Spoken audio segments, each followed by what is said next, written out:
House Speaker Nancy Pelosi drew criticism Wednesday for handing out commemorative pens, with her name on them, after signing a resolution to transmit 2 articles of impeachment against President Trump to the Senate for trial.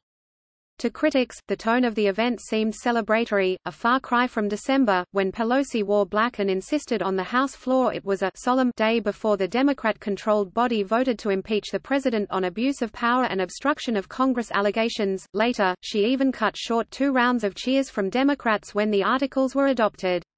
Nancy Pelosi's souvenir pens served up on silver platters to sign the sham articles of impeachment.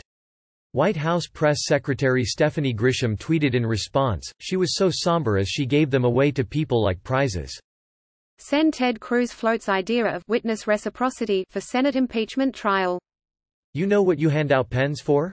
Accomplishments. Like, say, signing a historic trade deal with China, Republican National Committee spokeswoman Elizabeth Harrington added, referencing Trump, who on the same day as Pelosi's impeachment signing entered a landmark trade agreement with Chinese Vice Premier Liu He in the East Room of the White House. Trump maintains the House impeachment effort, based on accusations that he pressured Ukraine to launch an investigation into his political rival, former Vice President Joe Biden, and his son, Hunter, in exchange for U.S. military aid, is a hoax and claims he is a victim of a political witch hunt led by Pelosi. He is the 3rd president in U.S. history to be impeached. So it's fitting that Democrats are handing out pens for their sole accomplishment, impeachment. Democrats have done nothing for the American people, Harrington added. Before the signing Wednesday, aides set out 2 small trays containing more than 2 dozen black pens emblazoned with Pelosi's signature. She entered the room and sat at a table with the documents and pens before her. House prosecutors and the committee chairman who had worked on Trump's impeachment were standing around her. Pelosi picked up each pen, signed a bit, and handed each one to a lawmaker. Sometimes, she was smiling. Embarrassing spectacle, Pelosi using sterling silver platters and handing out ceremonial pens to everyone in sight, made it ridiculously theatrical and so tacky and clownish. What goofballs. Mark Simone, a conservative radio host, tweeted. Impeachment is so prayerful that Pelosi was handing out pens in celebration.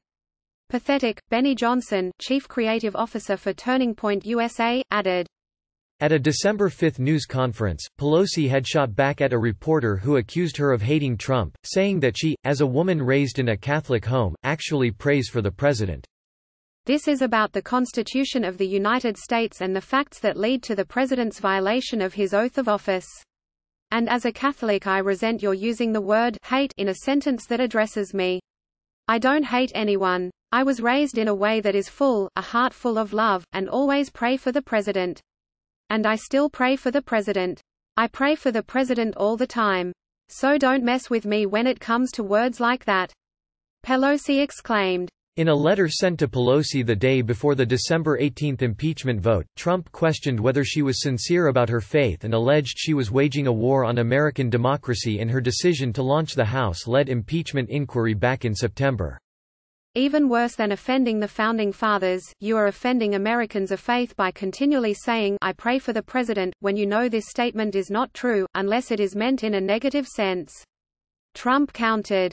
Pelosi's signature Wednesday sent the articles to the Senate for trial, which is expected to open Thursday. Click here for the all-new foxbusines.com. After the House vote, Pelosi withheld the articles for about 4 weeks from the Senate in an effort to pressure Senate Republicans to commit to seeing additional documents and testimony as part of trial proceedings. That promise never came, but Senate Majority Leader Mitch McConnell, RK, told reporters Tuesday he was considering allowing both sides, Democrats and Republicans, to call additional witnesses. The Associated Press contributed to this report.